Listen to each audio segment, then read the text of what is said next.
When Jesus ascended into heaven, silence filled the air. The disciples looked up, their hearts trembling, not out of fear, but awe. For 3 years they had walked beside the Son of God. Now they stood alone, with nothing but faith to guide them. Yet that faith would soon ignite the world. They were ordinary men, fishermen, tax collectors, dreamers. But when they met him, everything changed. They became more than followers. They became apostles, witnesses of light in a darkened world. And from that small band of 12, the greatest spiritual revolution in history began. Peter, the rock. Once he was just Simon, a fisherman with rough hands and a restless soul. But Jesus looked at him and said, "You are Peter, and on this rock I will build my church." Peter was impulsive, fiery, often afraid, yet full of love. He denied Jesus 3 times and wept bitterly, but grace found him. Forgiveness remade him. Years later, the same man who had once been afraid of soldiers stood before kings and crowds declaring, "There is no other name under heaven by which we must be saved." In Rome, when death came for him, Peter asked to be crucified upside down because he felt unworthy to die as his Lord did.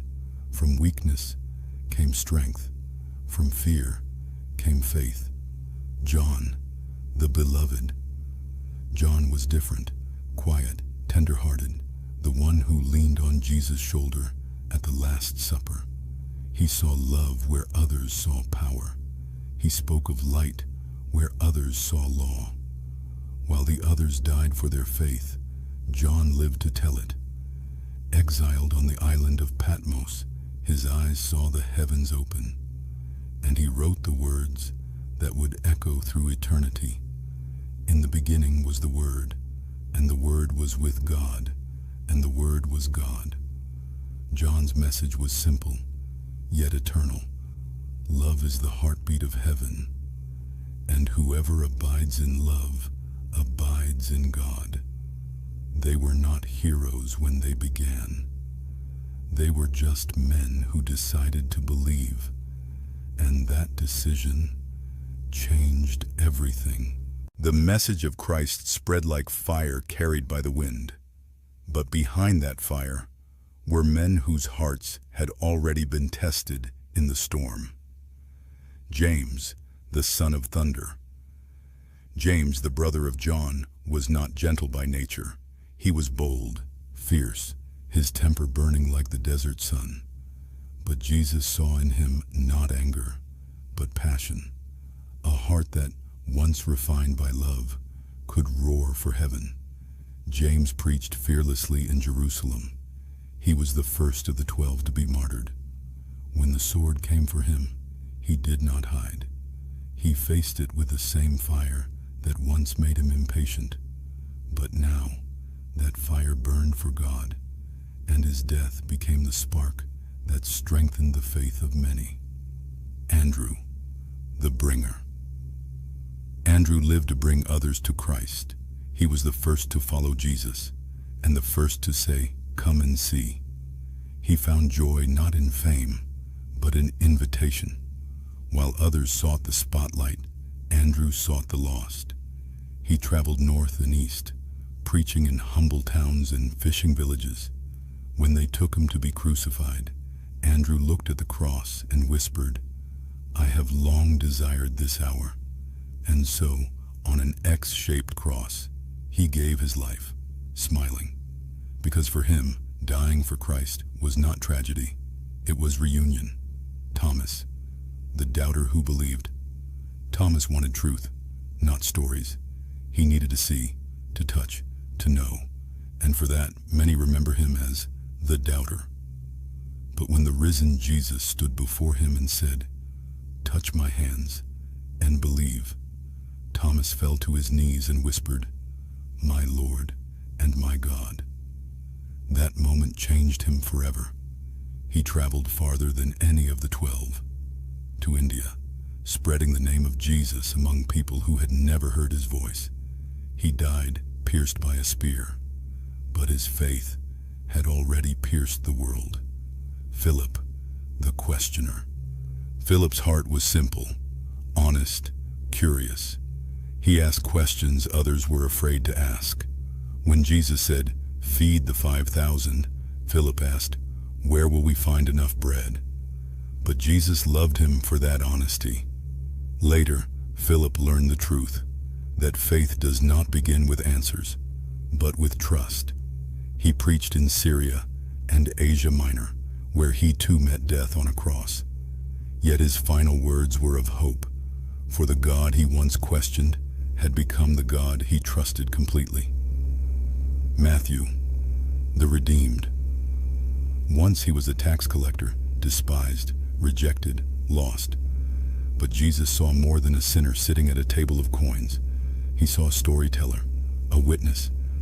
Matthew left everything, wealth, comfort, reputation, and picked up a pen instead of a purse. Through his words, the story of the Messiah was written for all generations. He showed the world that no one is too far gone to be chosen, no past too dark to be rewritten by grace. Matthew's gospel became the bridge between heaven and earth, between what we were and what we're called to become. Each of them, James, Andrew, Thomas, Philip, Matthew, burned like stars in a dark sky. They carried the message not with strength alone, but with faith that refused to die. The message of Jesus continued to spread like fire through the world. But for the remaining apostles, their paths were not easy. They were roads of faith, courage, and sacrifice. Bartholomew, also known as Nathanael, was a man of honesty. Under the fig tree, Jesus saw his pure heart before he even spoke. He traveled across distant lands, from Jerusalem to Persia and beyond, carrying the gospel to people who had never heard his name. His courage was met with cruelty, yet even in suffering, he never denied the one he had followed. His story reminds us, truth may cost much, but the reward of faith is eternal. Simon, once a zealot, fought for freedom through violence, but Jesus transformed his fire into passion for peace. The warrior became a messenger, his sword now replaced by the word. In Egypt, he spoke of love instead of war, and thousands found freedom in their hearts. When death came, he faced it not with fear, but with faith. His fire still burning bright, Jude, the apostle of hope, became known for his compassion, healing bodies, and more importantly, healing hearts. His letter still speaks to us today. Build yourselves up in faith. Keep yourselves in God's love. His life was a testimony that mercy is the true strength of a believer. James, quiet and unseen, was a pillar among the faithful, leading the early church with wisdom and humility. While others sought fame, James sought truth. His silence spoke louder than words. He was martyred in his own city, his blood sealing his devotion forever. And then there was Judas, the one whose name became a wound in history. He betrayed love for a handful of silver, but remorse came too late. Even in his failure, Judas reminds us, no darkness is too deep for God's mercy to reach.